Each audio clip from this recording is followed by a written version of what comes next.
de la Universidad de La Plata y docente de las cátedras Fundamentos de la Educación y Sociología de la Educación de la misma universidad. Marina Pauloso es licenciada y profesora en Ciencias de la Educación de la Universidad Nacional de Lomas de Zamora, directora de Gestión Curricular de la Dirección de Escuelas de la Provincia de Buenos Aires, jubilada, y nos pidió que lo anunciemos.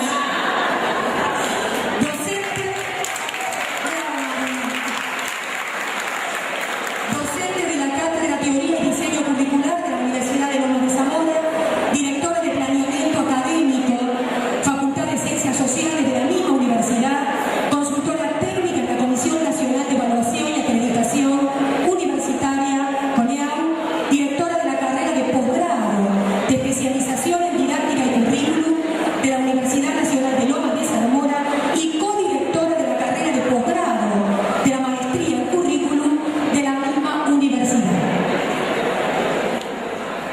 Bueno, y también contamos con la presencia del licenciado Laudari, asesor de la Comisión de Educación de la Cámara de Diputados de la Nación, exdirector de la Secretaría de Inspección General y ex jefe distrital de Psicología de nuestro distrito La Matanza. Bienvenidos.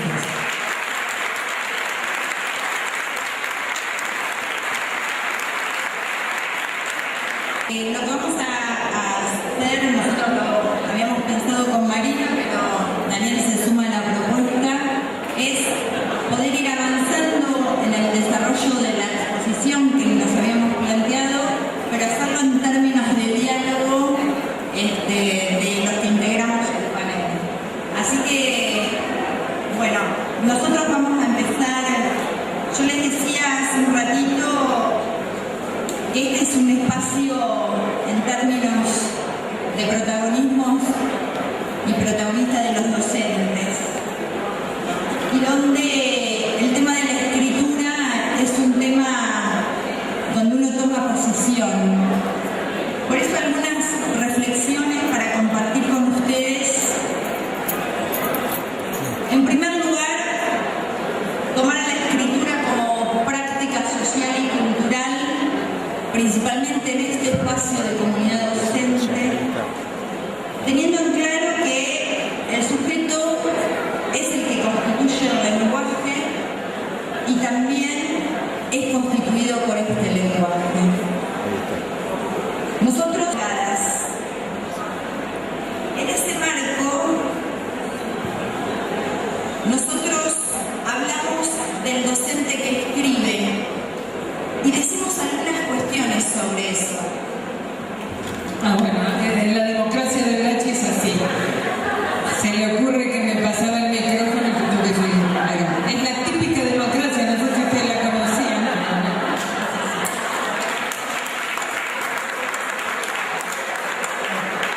Ustedes la ven así divina, pero me pasa el micrófono. Pero no importa, yo me la aguanto lo más bien. Y Daniel también. A ver, yo voy a plantear un par de problemas que espero que mis compañeros sigan, y ustedes también. A mí me gustaría que si a alguno de ustedes le pasa algo, lo digan. Cuando ustedes se ponen a escribir las narrativas, ustedes se ponen en el lugar de productor de saberes. Es un lugar de disputa en lugar de la producción de saberes. ¿Sí? Es un lugar político en lugar de la producción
Eso los hace ocupar un lugar que va a disputar los lugares de producción de saberes.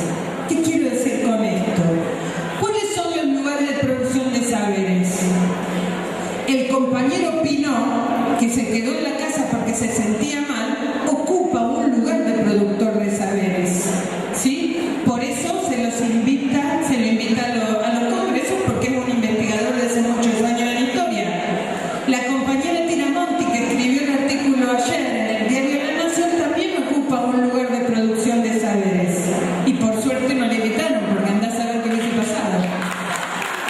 Entonces, y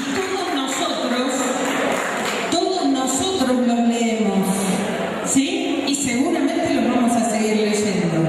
Pero hasta ahora, o por lo menos hasta hace unos años, no hemos salido a ocupar el lugar de productores. Entonces lo que yo planteo es que las prácticas de narrar, la propia práctica de escribirla y de publicarla, lo que intenta, ¿sí? O lo que creo que nosotros podemos lograr haciéndolo, es empezar a ocupar formalmente un lugar de productores de saber.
que el primer congreso empezó en la cabeza de Olga Bajo, ¿está por ahí?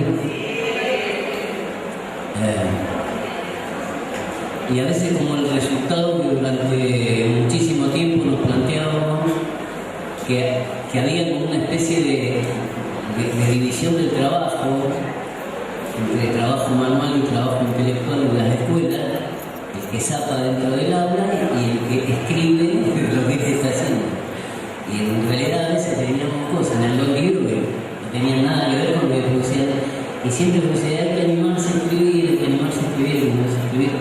Y en realidad resultaba difícil porque los ámbitos no eran los mismos. Además veníamos de algunas experiencias complicadas, cuando por ejemplo intentamos instalar que el maestro era un investigador de su propia práctica y le cargamos encima el San Benito de que tenía que convertirse en animador, investigador, trapecista. Fue complicado. Pero la cuestión de la palabra, este es un distrito que habló siempre. Esto así, aunque no dejaba registro escrito. Hay una profe del CEN 455 de Casanova que durante este año recuperó las prácticas de teatro abierto y está haciendo con los chicos de tercero, dando en las distintas en los distintos lugares de CEN que tiene varias dependencias, gris de ausencia. Yo he visto llorar hasta las lágrimas a muchachos grandes que habían estado absolutamente ausentes de la posibilidad del arte y de la palabra y de recuperar una parte tan importante de la historia. Digo, la vida son relatos. Nosotros no discurrimos en un discurso epistémico, discurrimos en relatos. Las narrativas son ni más ni menos que como dice Brunner, las epifanías del ordinario, la narrativa de lo que nos va sucediendo con toda su potencialidad. Y si alguna cosa habíamos perdido en los terribles años del neoliberalismo, fueron las capacidades argumentativas. El argumentar y el contraargumentar es importantísimo. Todos nos debemos acordar a algún alumno, no voy a decir alumno por eso de decir vamos a cambiar por aprendices hasta que encontremos a lo mejor, y cerramos a Sarmiento, el alumno ese que nos dejó marcado, de ahí habría de correrse. Pero ¿no les pasó a ustedes infinidad de veces sentados en un examen frente a un alumno que dice, ay, profe, lo sé, lo tengo en la punta de la lengua? Y el profesor dice, bueno, pero si lo sabe y lo tiene en la cabeza, no es en la punta de la lengua y lo tendrá que poder decir. En realidad, eso que nosotros muchas veces, parados desde el espacio meritocrático, a veces bastante estúpido, era el reclamo de, me está mintiendo, usted no sabe, era el tapar, el desconocer, el tener el relato, el poderlo decir, el tener capacidades argumentativas más allá de la posesión de la información y de la comprensión que esa información va a dar. No es un acto sencillo, y que es un acto que cuesta mucho. No es lo mismo tener la información, retener la información, que poderla convertir en discurso. Por eso para mí el salto cualitativo de la docencia de La Matanza, cuando además de tener discurso, decir, porque no es una decisión fácil la dejarlo por escrito, total, lo que decimos a los 10 minutos pasó el punto. Pero lo que vos escribiste, más ahora con esto que dice Marina, que lo van a empezar a repartir por todos lados, mira lo que puso acá. Ahora, no es lo mismo escribir que discursar. Pero sí es cierto que, a ver, ya no tenemos en la escuela ni los niños de Corazón del Mundo de Amisis, ni los jóvenes del Juvenil Miguel Cane. Eso no está mal. Quiere decir que el relato, la construcción y que lo que vayamos escribiendo tiene que ser bastante otra cosa. Nosotros estamos absolutamente preocupados por el telón de fondo de la significación, por la construcción de sentido de la realidad.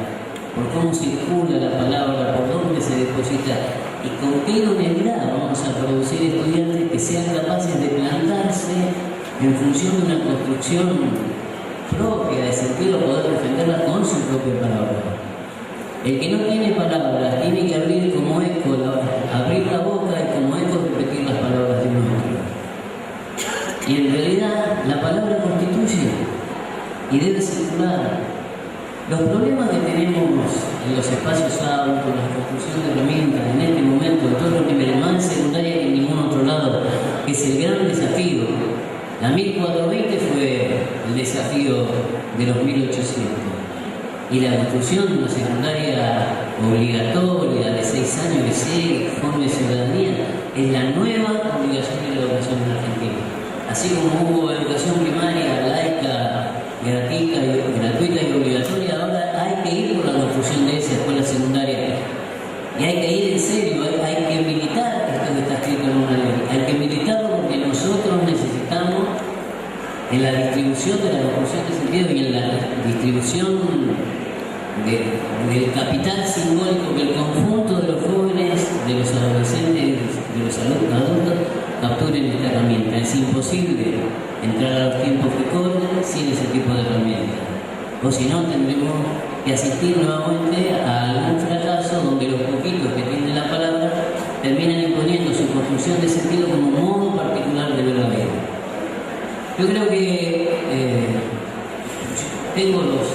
tuve en el primer congreso y tengo los libros de los las producciones son verdaderamente interesantes, son interesantes, son vastas, le entran a la cuestión por un montón de lugares y me parece que el planteo de Marina de recién es fundamental. Si quedó en el libro, sonamos. Eso ahora tiene que pasar a formar parte del discurso para que pueda ser confrontativo con otro discurso, por ahí teórico o no tan teórico, y que de ahí salgan nuevas gentes. Le paso a la compañera de la izquierda.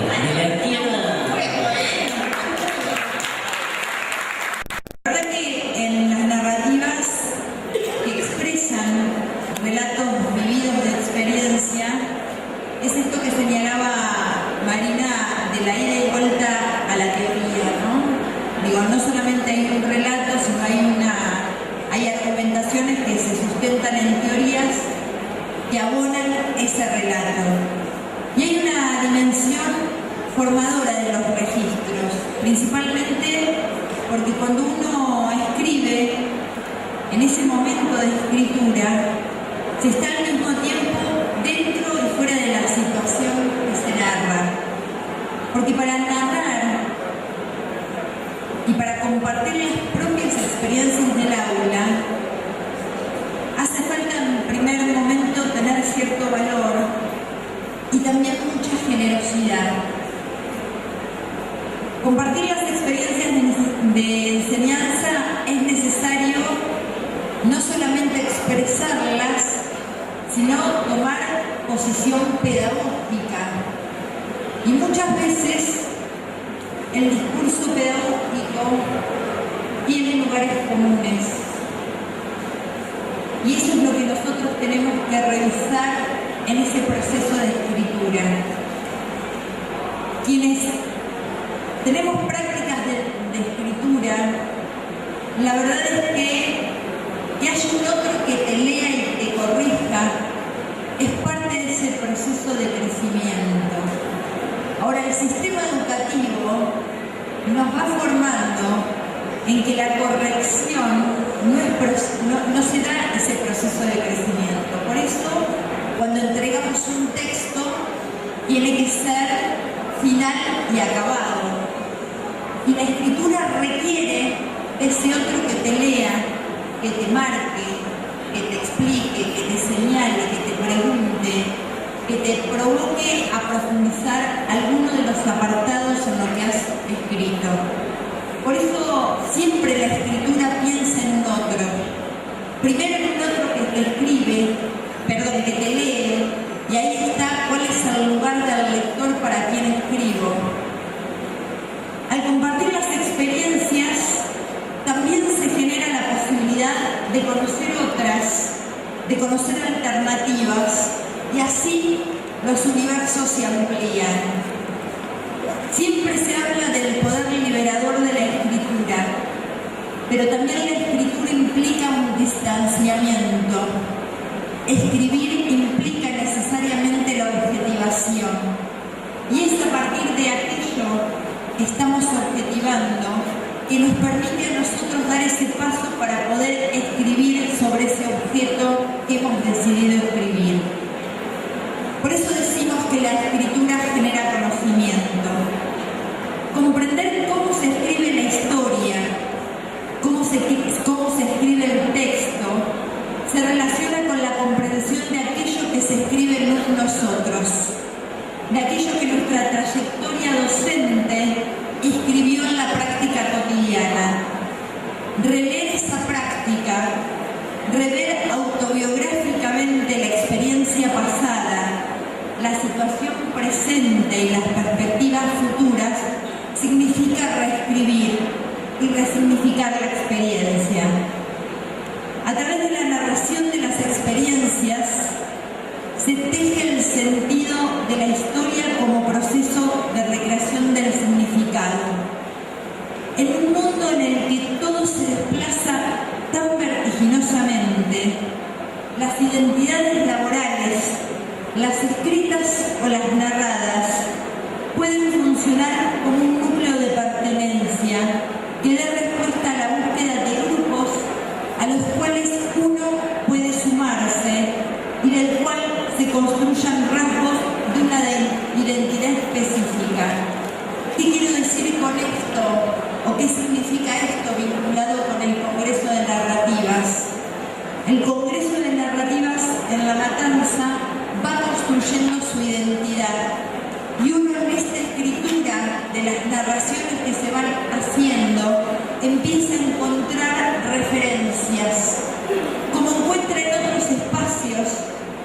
Si uno navega en el espacio virtual, cuántos blogs de docentes, colegas, expresan y narran sus experiencias. Los modos de leer y de escribir no solo definen una manera de vincularse entre los miembros de una comunidad, sino también la transmisión de un saber compartido. Sin duda alguna, tanto en la construcción como en la transmisión de ese conocimiento, la escritura y la lectura también siguen jugando un rol fundamental. Yo también les voy a hacer una propuesta, porque leyendo las narrativas que escribieron el año anterior, docentes de los distintos niveles fueron expresando distintas situaciones, y cuando uno las lee entra a poder sintetizar distintas dimensiones. Hay un contenido específico de narraciones de inicial o de primaria o de secundaria, pero hay también una dimensión que tiene que ver con lo histórico, que marca ese momento en el que esas narraciones fueron escritas. Muchas de esas narraciones expresan referencias que contribuyen a análisis culturales, análisis sociológicos. Yo me quedé detenida en una de estas narraciones donde una docente expresó en su narración la compleja tarea de que un grupo de estudiantes secundarios de una escuela obligatoria y para todos pudiera ir a su viaje de egresados, un estudiante adolescente que también es mamá y que ahora la complejidad que, digamos, que la situación generaba, su bebé formaba parte de ese colectivo de estudiantes que quería ir al viaje de egresados. Por suerte, la realidad supera a cada una de las cosas que nosotros vayamos construyendo y definiendo. Siempre digo en secundaria que la normativa debe acompañar el proceso de cambio profundo que está sucediendo. intereses de los estudiantes no estaban contemplados en la normativa para que este estudiante con derecho vaya a su viaje de egresado. Y ahí con compañeros que entienden la inclusión como yo, en términos de categoría política, entendíamos que SLB formaba parte de ese colectivo docente, de estudiantes, de ese colectivo docente que había planificado un viaje de egresados. La narrativa que contó esa experiencia con detalle, con cuidado, con integralidad, con humor y con emoción, dio cuenta de un momento histórico de nuestro país, de nuestra provincia, de esta ciudad y de esa escuela. Por eso digo que la escritura nos plantea distintas dimensiones. El contenido específico del nivel o del objeto sobre el que escribo, los momentos sociales y culturales que atraviesan y la dimensión de los derechos en ese momento y en esta experiencia que fue expresada. Por eso mi propuesta, así como hizo Marina, de dar difusión a lo que se escribe en cada uno de los lugares, yo les propongo recuperar algunas palabras o algunas categorías o no cederlas más. Yo creo que el neoliberalismo nos robó muchas cosas y entre ellas las palabras. Por eso nos cuesta hablar de eficiencia, porque recordamos lo que implica ser eficiente y el discurso eficientista de los 90. Por eso nos cuesta, o por lo menos a mí, a veces me eriza un poco la piel cuando hablo de calidad y tengo que poner un pie de página para que se entienda desde dónde estoy hablando de calidad. Hablo de calidad en términos de calidad social. Hablo de calidad de una escuela que incluye a todos. Hablo de calidad porque no es solo que estén adentro, sino que accedan al conocimiento. Hablo de calidad porque tienen que estar en buenas condiciones los estudiantes y tienen que estar en buenas condiciones nuestros equipos docentes. Hablo de calidad porque implica abrir universos simbólicos. Hablo de calidad porque implica que muchas veces para muchos jóvenes ir a la escuela secundaria representa la primera generación familiar de ir a estos estudios secundarios. Es imaginarse que ese lugar puede ser ocupado, es imaginarse que pueden venir a la universidad y armarse otro proyecto de vida. Cuando hablo de calidad, no hablo de las pruebas PISA, aunque también forman parte. Cuando hablo de calidad, no hablo de aquellas escuelas que tratan de marcar que son buenos los profesores que mandan a todos a diciembre porque dan más prestigio. Cuando hablo de calidad es porque disfrutamos sentidos a varios mitos que hay que desandar. Por eso la escritura se nos convierte en una oportunidad. Por eso provocar que los docentes y los colegas escriban es la oportunidad que tenemos todos de producir conocimiento, de las cosas que nos salen bien y de las que probamos y a lo mejor tenemos que modificarlas. Cuando uno dice escritura, dice toma de posesión, asume la responsabilidad política de disputar sentido, toma el placer de compartir con otros los logros que ha obtenido y además escribe argumentaciones que no son ni más ni menos que recurrir a la teoría, aquella teoría que nos permitió avanzar en la definición de la posición político-pedagógica que tengo en el aula. Por eso este congreso, las narraciones y los libros son la oportunidad que tenemos. Cuando decimos que es importante tomar la palabra, es contagiar al resto de los colegas a que la tomen, la escriban y la hagan y la socialicen con todo este conjunto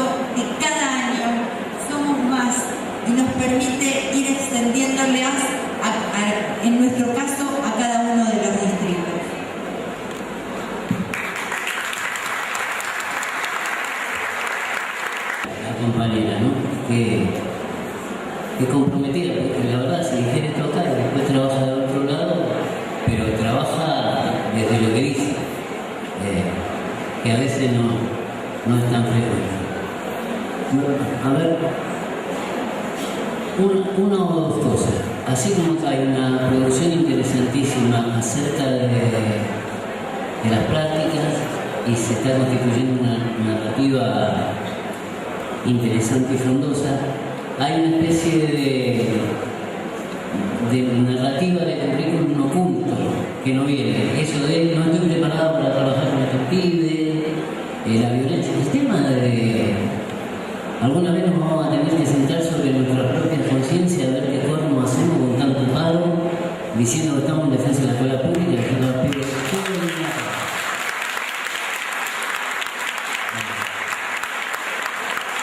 Supongo que debe haber algunas otras maneras de protestar y luchar por la cuestión del trabajador de la educación que no sea tan lesionadora de la vida de los papás que tienen que quedarse con los pibes y todo lo que sucede. Pero digo, en esa otra narrativa que está confrontando permanentemente el concepto de calidad que marcaba nosotros no tenemos por qué tener miedo al concepto de calidad. Lo que le tenemos miedo es cuando el concepto de calidad viene con una marca puesta de afuera a decir, ¿no? Calidad es lo que yo te diga que debe ser calidad y no la que vos decidas que tiene que tener nuestros estudiantes. Esta es la diferencia. No es que hay que abandonar.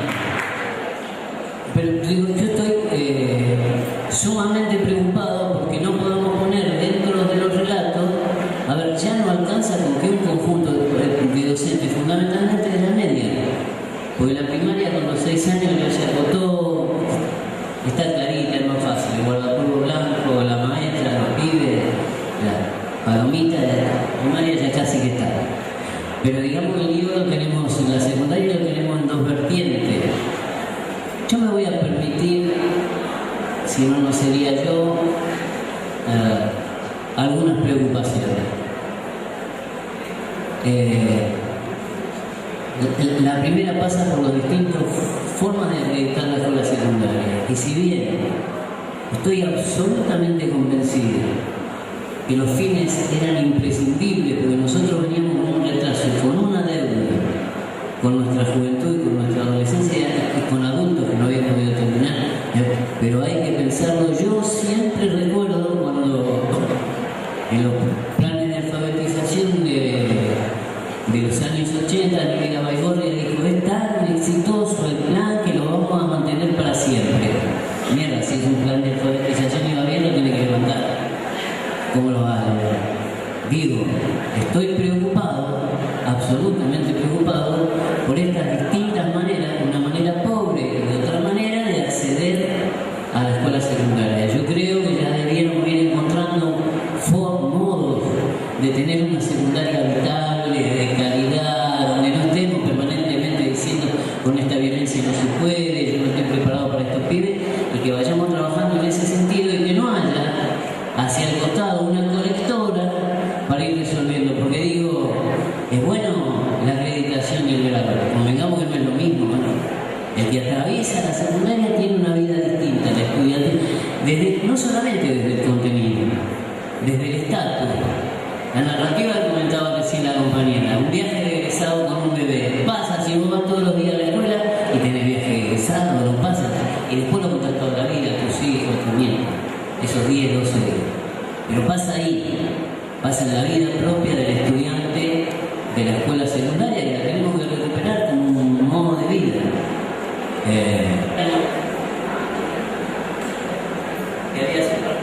Que había separado acá del libro Espejo de Galeano, que pone, el texto se llama Humanitos y dice: Darwin nos informó que somos primos de los monos, no de los ángeles. Después supimos que veníamos de la selva africana y que ninguna cigüeña nos había traído desde París. Y no hace mucho nos enteramos de que nuestros genes son casi igualitos a los genes de los ratones. Ya no sabemos si somos obras maestras de Dios o chistes malos del diablo. Nosotros, los humanitos, los exterminadores de todo, los cazadores del prójimo,